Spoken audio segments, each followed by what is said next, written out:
so much each and every day for just giving us this opportunity to come together, Father, as a community. Right now, as we just go through changes, Heavenly Father, pray that we can just remind ourselves that changes are a good thing in our lives, Heavenly Father. It's an opportunity to really grow, really push ourselves, Heavenly Father, really support one another. I pray that as we come together, Heavenly Father, we can really continue to lift our spirits up with you. Love you so much. We love you, and I'd like to offer this prayer in all of our names here. Bless our families. Aju.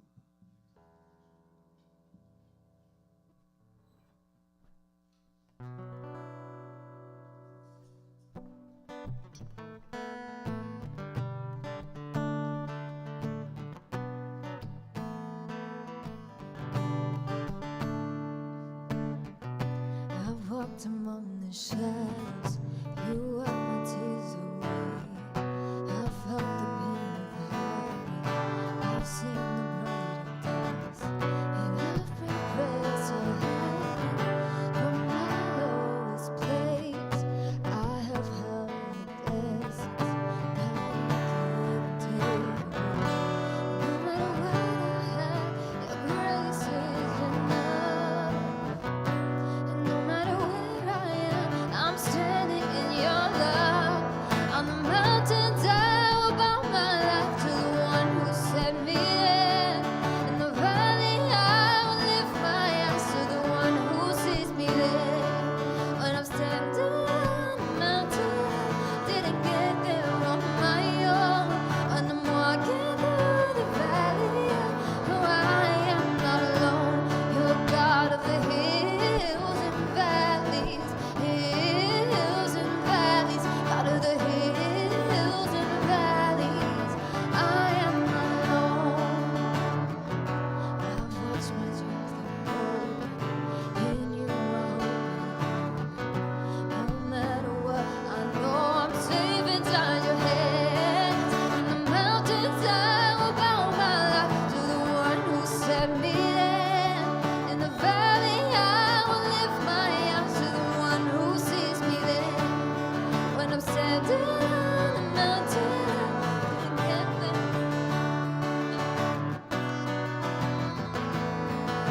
I am not alone. You're God of the hills and valleys, hills and valleys, God of the hills and valleys.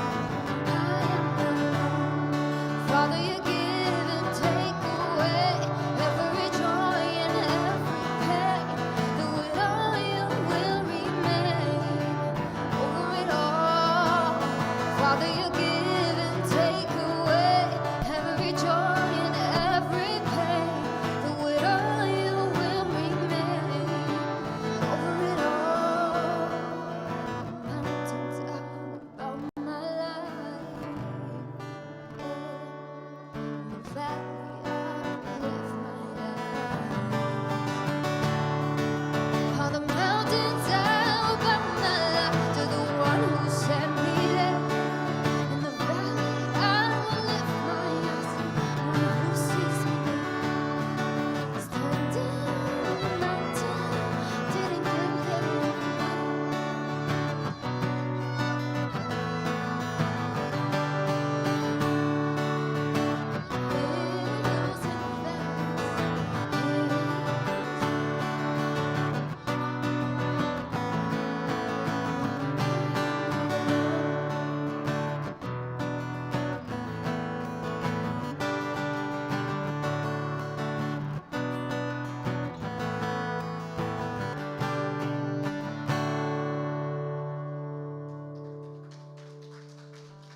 Where are you now when darkness seems to win? Where are you now when the world is crumbling? Oh,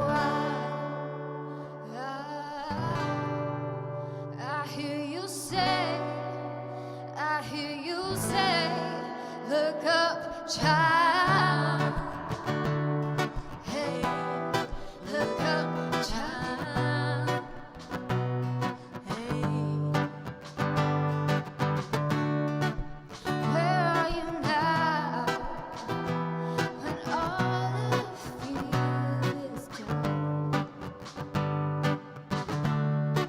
Where are you now when I can't figure it out? Oh, I hear you say, I hear you say, look up, child. Hey, look up, child. Hey, look up, child. Hey, look up, child. Hey, you're not threatened by the war, you're not shaken by the storm. I know you're in control, even in our suffering, even when it can't be seen. I know. Oh, I hear you say, I hear you say, look up, child. Hey, look up, child. Hey, look up, child. I can hear you say, look up, child. I can hear you say, look up, child. I hear you calling my name now. Look up, child. Hey, look up, child. Hey, look up.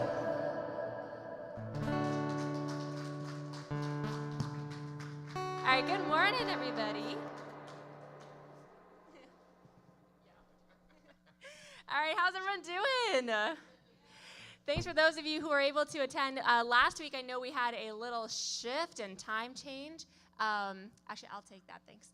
A little shift in time change in our services. A couple weeks ago, we had our Pastor Joe.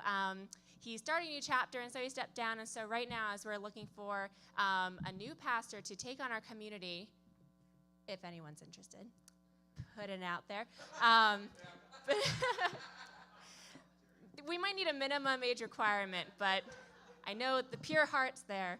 But yeah, we're looking for somebody, and just in the meantime, since we're a smaller community, it's like looking around, he's like, the music's not done yet.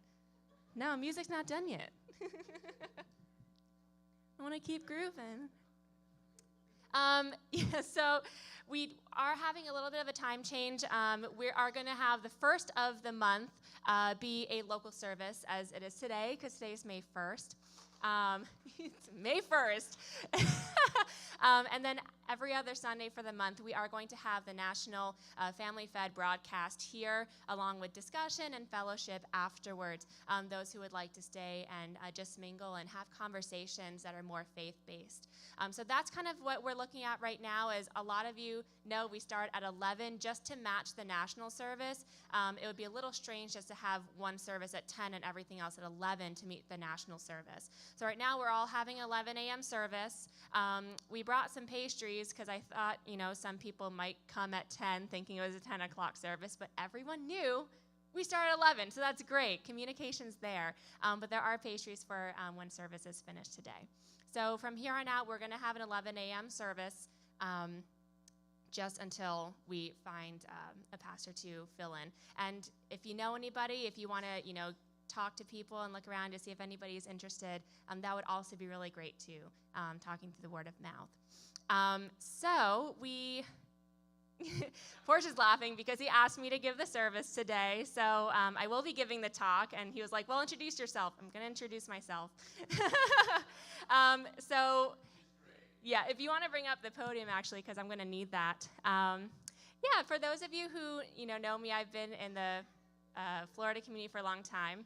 I've been blessed to my husband who's lived here and grew up here. And seeing that next week's Mother's Day, it's going to be a bit interesting for me because if you don't know, I had a beautiful daughter in November of last year. And she's here. Her name's Kaya, so if you want to just see her after the service, she's really good with people. So if you just want to see her.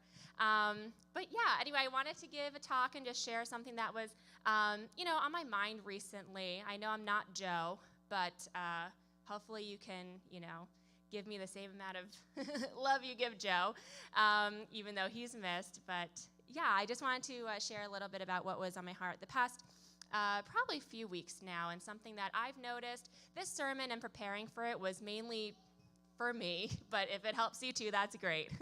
But yeah, I had an amazing daughter.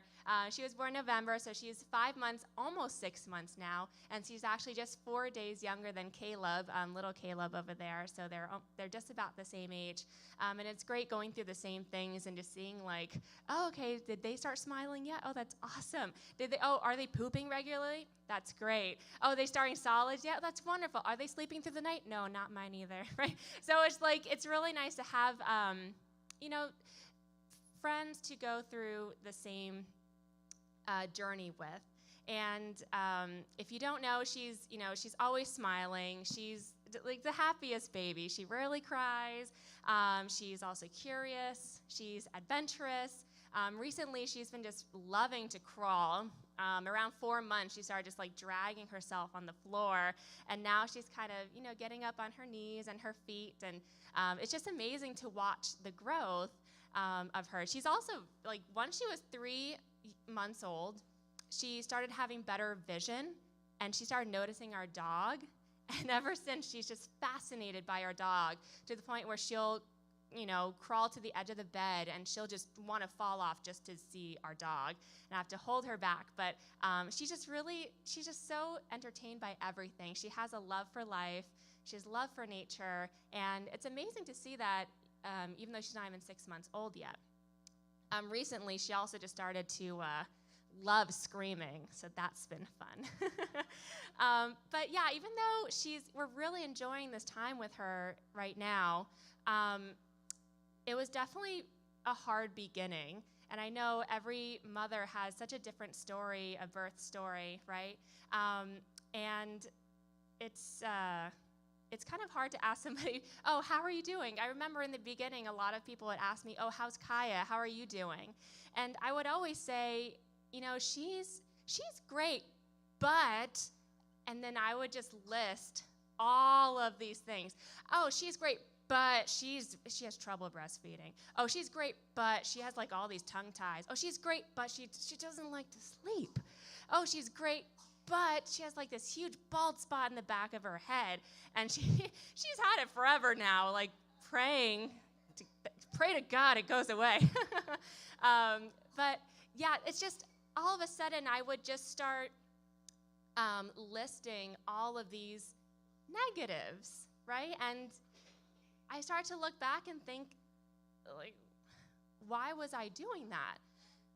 And I start to think, what's easier to focus on? What you can do or what you can't do, right? What you have or what you don't have, who you are or who you aren't yet.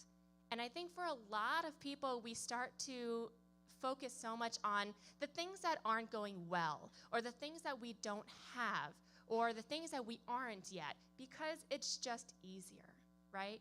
So today's talk I wanted to share is thankful for the bad, for the bad things.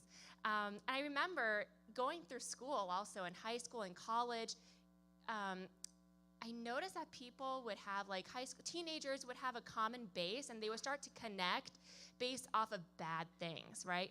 Oh, you don't like that professor? Me too. I hate him, right? Or if you're at work, oh, yeah, you're tired? Me too. Oh my gosh, I just didn't get any sleep last night. Oh, our manager is awful. I know. And it's just so easy to connect on the negative things, right? And that's something I wanted to talk about is negative thinking, right? Because negative thinking is actually biologically natural for people to do. This was helpful mainly in the past when we were living through survival mode, right? Whenever there was, a danger or a threat, we always had to anticipate those things. But now we're living in a more comfortable society where we don't have to focus on, if wild animals are going to come get us, or if we have food to eat, or if we need to hunt, or if we have shelter prepared, right?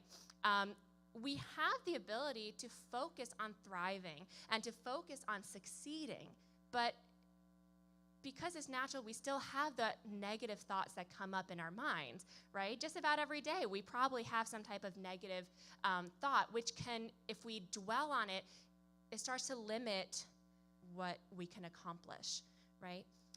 So there have been multiple researchers and therapists who've contributed to a list of what they call cognitive distortions. Cognitive means thinking, distortions means when things kind of change. So when your thinking starts to get changed, right? And this is kind of defined as faulty or inaccurate thinking, perception, or belief. So when you're thinking inaccurately, and negativity is often the root cause of when your thinking changes. So for some people, they just have a negative thought and then they just move on quickly, right? But for a lot of people, they just start to fixate on that and they just can't let go.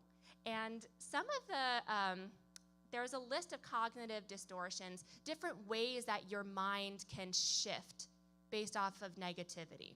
And there were two that I picked up because these are two that I generally do. Maybe some of you do it too. Overgeneralization and having a mental filter. And so overgeneralization means, when one thing happens and suddenly you think everything's happening to you. Like, oh, maybe you're trying to look for someone to spend the rest of your life with. And then you meet somebody and then turns out it doesn't work out. You're like, I'll never find anybody, right? Or you're like, okay, you apply for a job, you get rejected. I'm never going to get the career that I want. And we just start blowing it out of proportion, having an overgeneralization and thinking that everything's going to go wrong just because of one thing, right? So that's one thing that people do. I do that too. And the other type is a mental filter when, you are being told that everything's fine or everything is going well, and then one little bad thing happens, and it kind of just ruins everything, right? For example, you have a really great day, you had a lovely breakfast, you went out with some friends, you enjoyed company, maybe you had a nice walk through the park, and on the way back, you have a flat tire. Suddenly, the whole day's bad. Oh, my day was awful. I had this flat tire, and I couldn't get over it, and it starts to push away all the good things that happened. Right, so those are just some ways that people can, think negatively, to have those bad thoughts creep in, and it starts to take over, and it starts to shadow all the other good things that you can see, the other good things that have happened.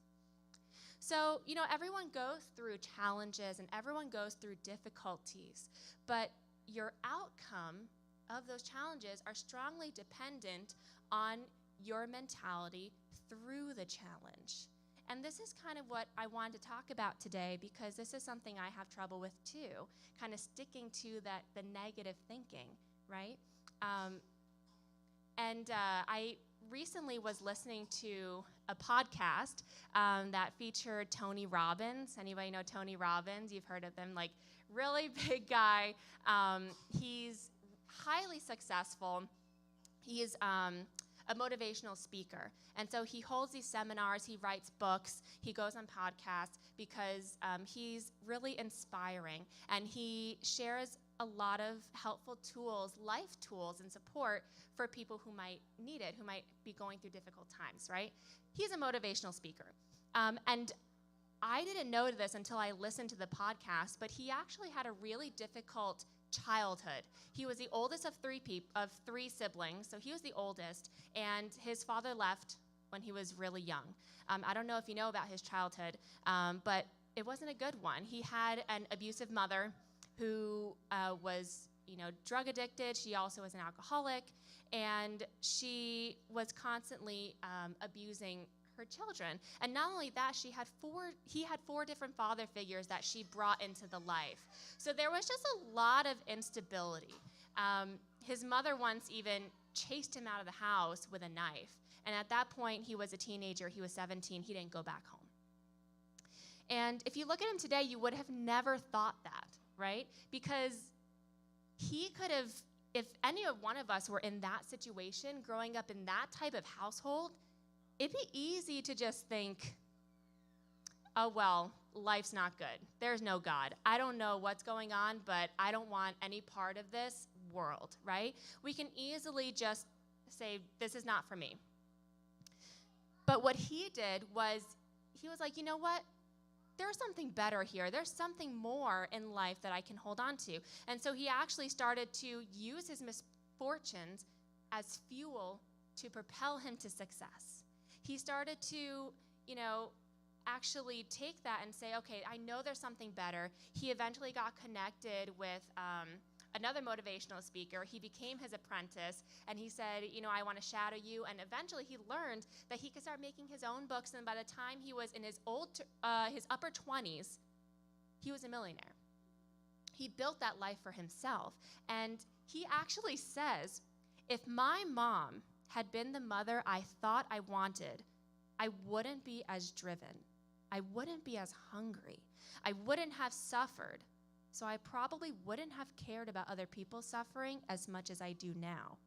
And it made me obsessed with wanting to understand people and help create change. Isn't that crazy that he's actually grateful for his mother? The one who chased him out of the house, the one who abused him. And he actually says, she did say that she loved him. She would say, I love you, but she was just constantly back and forth with, I love you, I'm angry at you, I love you, I hate you. It was so much instability, but he still goes back and says, I'm actually grateful. Why? Because it helped me to understand other people. It helped me to understand suffering. So now I have a drive to not have other people suffer, right? And he actually says this. He says, our worst challenges, our worst problems, our worst failures, for those who don't give up, they give you insights. So he's saying, take these challenges and don't just, sulk in them. Don't be depressed in them. Use them as fuel to do something better, to find more in your life. And that's how he became so successful. Someone else I wanted to point out is the story of Joseph, which is in the Bible. In the book of Genesis, a lot of us know the story of Joseph, but I do want to go through it again because he is one person in the Bible that really got hit with hardships, with misfortunes, with just bad luck, right? And so he was one of 12 sons. He was highly favored by his father, and all of his brothers knew it, and they can tell. And they became jealous, especially after the father gifted Joseph with this beautiful coat, and not the other sons, right? And also, Joseph had dreams that he told his dad, I have dreams that, the sun and the moon and the stars are going to bow down to me, which represented his brothers and his parents. And if you were one of his brothers, wouldn't you be a little upset? I'm not bowing down to you. Who do you think you are? Right? Oh, dad loves you so much. And it's very easy for them to get jealous, which they did. And so one day, Jacob, his father, sent him off to see his brothers. But little did he know he wouldn't see his son again for a really long time. Why? Because when Joseph met up with his brothers, his brothers trapped him in a ditch in the ground and sold him. They were just like, good riddance. We don't want you. We don't like you. And so they sold him off. And he was actually sold to Potiphar, which is one of the king's ministers. And he was kind of supposed to, help him with things, be his slave. And Joseph kept such good character and a good heart and positivity that at the end, he ended up being really favored by this minister. This minister loved him and used him a lot. But Potiphar had a wife. And the wife was like, Joseph, I really want to try something with you. And she tries to seduce him on a couple of occasions. But Joseph was very headstrong. He's nicknamed as Joseph the Righteous for, just having continuous integrity. And he's like, no. And even one point, she tries to grab his coat, and he kind of slips out of it and runs off from her. And so what does she do? She becomes upset. She tells Potiphar, her husband, that Joseph was actually trying to seduce her. And Potiphar got upset and threw Joseph into prison. It's not looking good for Joseph. Poor boy. He's just trying to do the right thing, and everything is going wrong, right? So while he was in prison, he still didn't sulk, he still didn't dwell, and he started building good rapport with the people in the prison, even the warden, and he became the warden's right-hand man. And people in the prison started having dreams, and Joseph was really good with interpreting them. And so he created good relationships with them. And he also started to build a reputation of giving really good dreams or kind of explaining dreams very well. And at this time, the king had a dream that nobody could interpret. None of his people could understand what his dream meant. And they were like, well, there's this guy Joseph who's a prisoner. I mean, he's really good at interpreting dreams. So why don't you go and just have him listen to your dream and interpret it?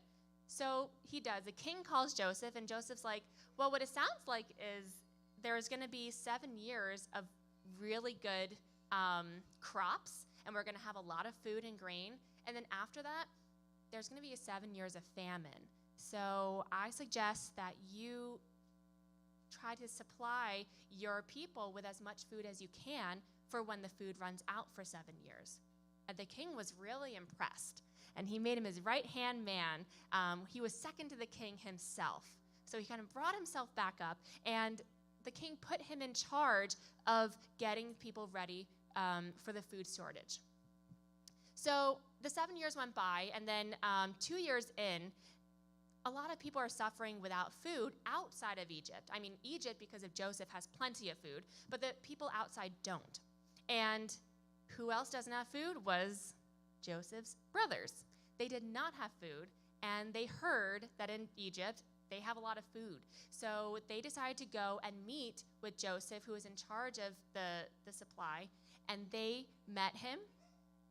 They did not recognize Joseph because he's changed a lot since they last saw him. But Joseph remembered them. But of course, Joseph didn't want to say that yet, right? After all they did, he wasn't just going to give it away. So they actually bowed down to him, which happened in the dream, right? They bowed down to Joseph, and they're asking if they can have some food. And Joseph actually, he sets up a test to try to see, are you the evil brothers that I still had? So what he decides to do, he says, okay, I'll give you food, but I'm going to take one of your brothers, and I'm going to imprison him. And then one of the other brothers spoke up. His name was Judah, and he spoke up and said, our father's going to be so upset if you take our brother. Take me instead. And at that point, Joseph kind of noticed and realized, wow, you guys are actually different. You're not, you actually still have some good in you. You still have some heart. And so this is where he kind of reveals himself in the book of Genesis. It's chapter 45, verse 5 through 7. This is where he says, hey, I'm actually Joseph. He says, I'm your brother Joseph, the one you sold into Egypt. And now, do not be distressed and do not be angry with yourselves for selling me here, because it was to save lives that God sent me ahead of you. For 2 years now, there has been famine in the land, and for the next 5 years, there will be no plowing and reaping. But God sent me ahead of you to preserve for you a remnant on earth and to save your lives by great deliverance. And then what he does after that is he embraces them with tears and with hugs, and he actually, has them live with him, and he takes care of their family again.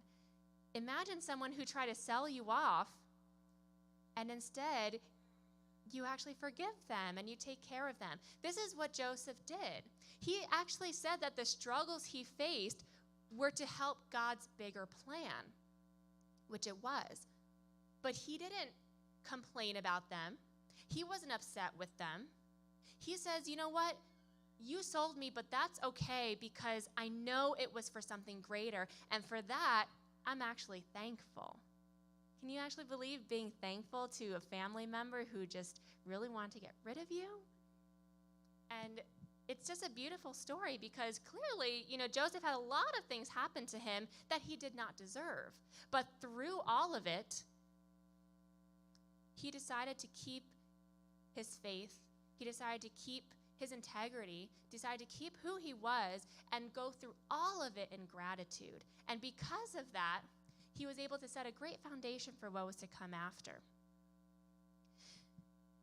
So I love his story because it demonstrates gratitude, and it demonstrates how you can go through challenges with a good heart. And also it demonstrates forgiveness when people do you wrong, right?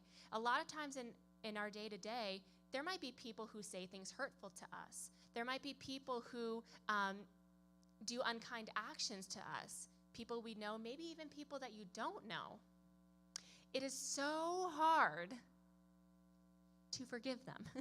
And not only that, but to be thankful for that experience. But this is what I'm hoping that we can try to do in these circumstances. Not think negatively, but think, okay, maybe there's something better happening in this situation. And one more story I wanted to share that ties in also, go thousands of years later, we have true father, Reverend Moon, right? He actually says that he saw parts of his life that were reflecting Joseph's path as well.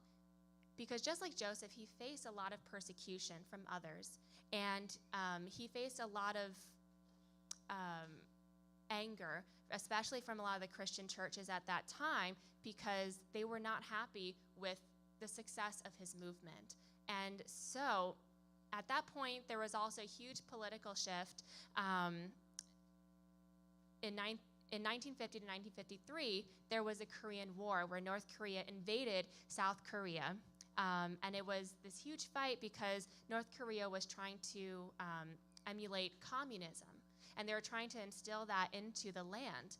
And Reverend Moon, father, he was there when that happened. And he actually received persecution so much that he was thrown into a concentration camp in Hungnam, which was a port that was in North Korea.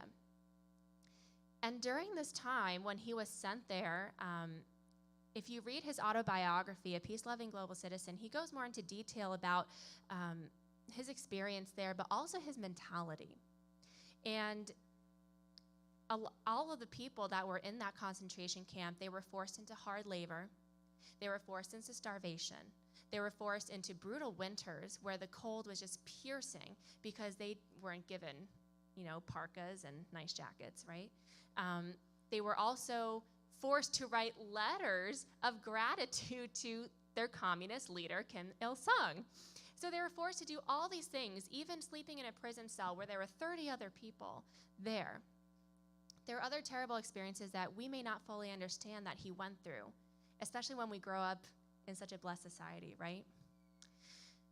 And in this autobiography, Father actually says that if he had not been sent to Hungnam, he would not have been able to commit himself to fighting communism, which was an effort that he strongly made and supported later on in his lifetime. You know, as he got older, he did a lot of different things. He did business ventures. He did a lot of faith rallies. He did global speeches, trying to have people understand the heart of God. But he also was trying to fight communism. And he said, this is not a structure that is God-centered. It does not even include God, but it actually puts man on top of God. And this is not something that we can support, that we should not support as on a global scale. And he actually says, and I put it up here, he says, I would not have known the reality of communism, but would have simply dismissed it as another philosophy. It was in prison that I experienced communism firsthand. You cannot imagine the cruelty and misery of life in that prison. Yet out of my experiences there, I resolved to liberate all people who suffered under the communist oppression.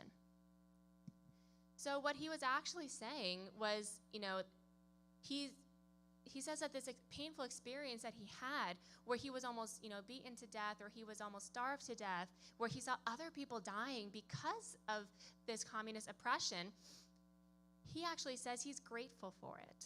He's thankful for it because it helped him to understand why communism has to be rooted out of our world. And he had such a drive, he had such a fight to make sure that while he was alive, that could happen. He also says, in the same speech that he gave, he says, who knows the future? You cannot see it.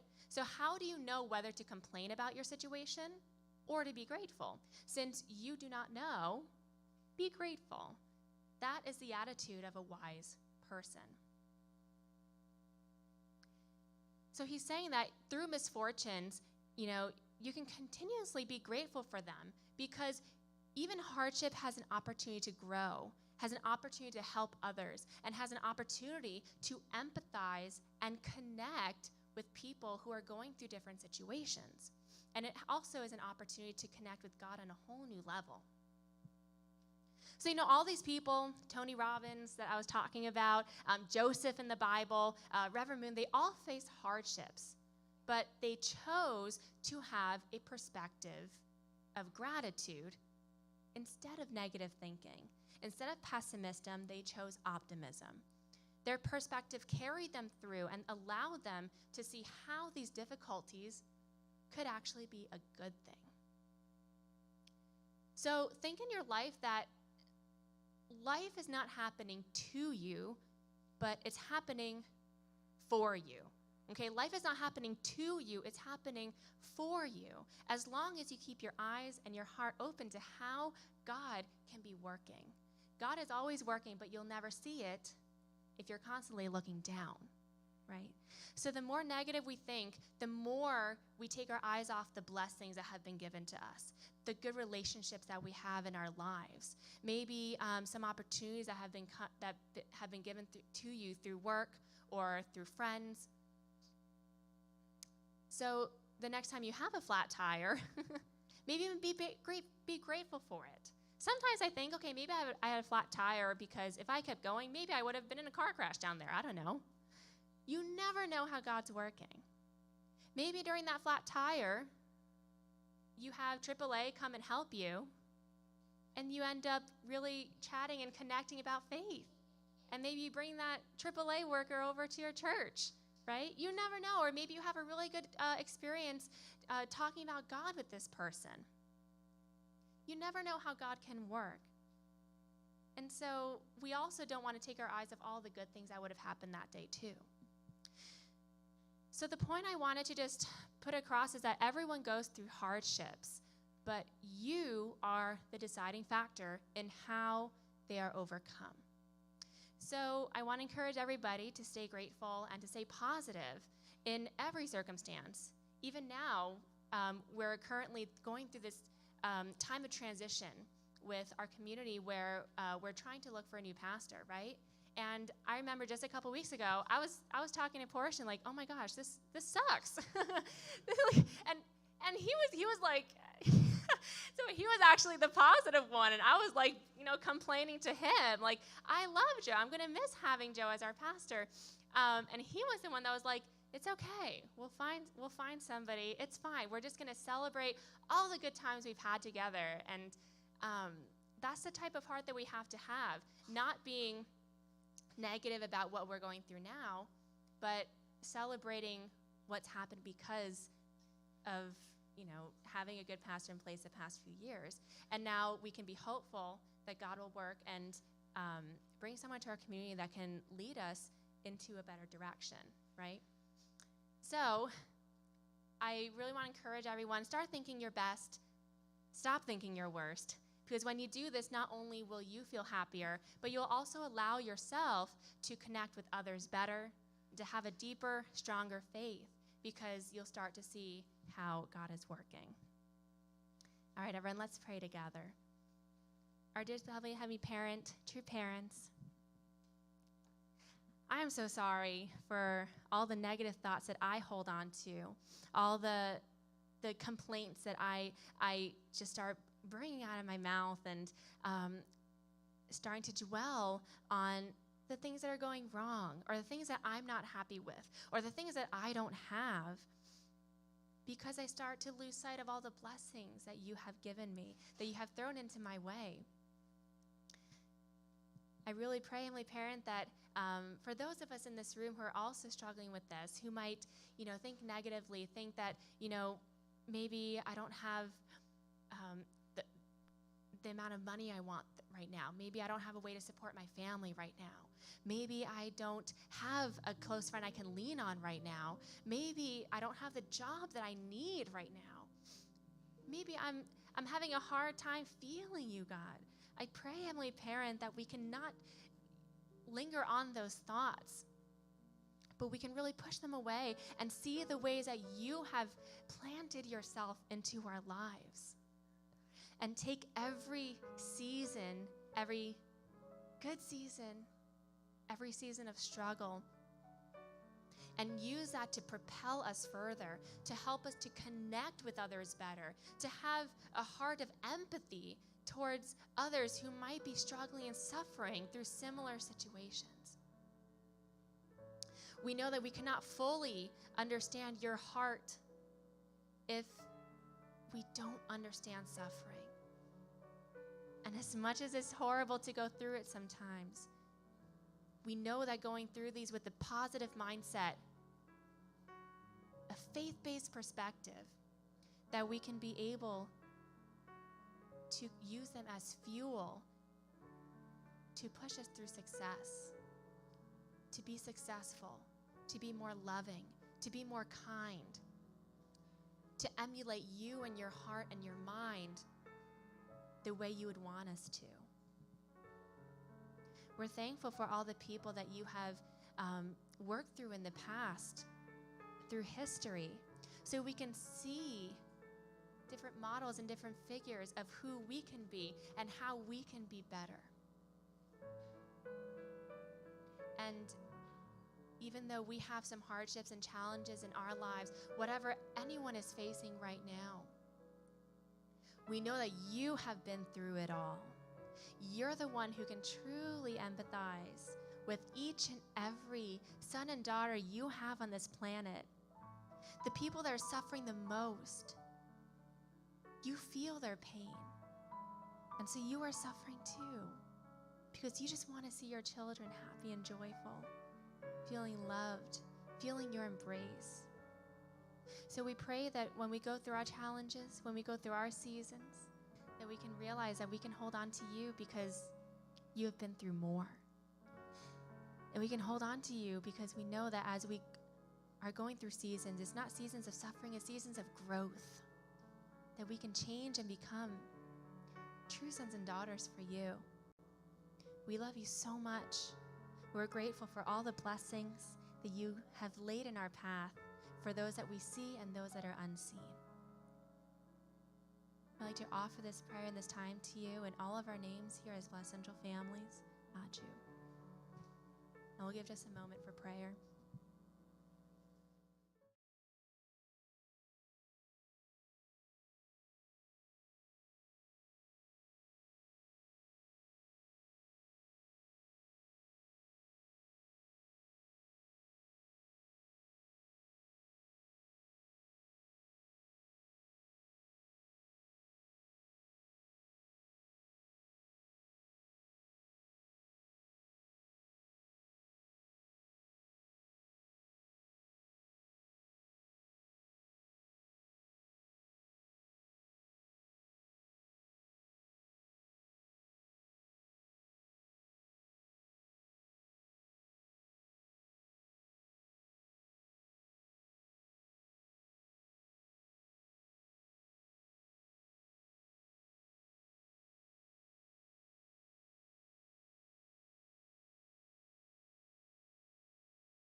had you.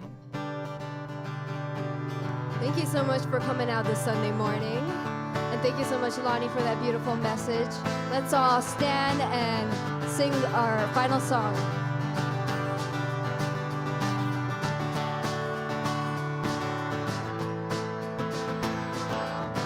Darkness. Darkness, it always turns to light. The promised land is inside. He's a guiding star by night, and in the day a bright sunlight. And we'll be sailing with our Father. You know his ship will never sway. On new hope on the horizon. We found the promised land today. Sailing with our fathers. You know his ship will never sway. Oh, new hope on the horizon. We found the promised land today. Darkness. Darkness that always turns to light. The promised land is inside. He's our guiding star by night, and in the day our bright sunlight. And we'll be sailing with our Father. You know his ship will never sway. Oh, new hope on the horizon. We found the promised land We found. today. We found the promised land today. We found the promised land today. Have a great Sunday, everyone. Have a great week.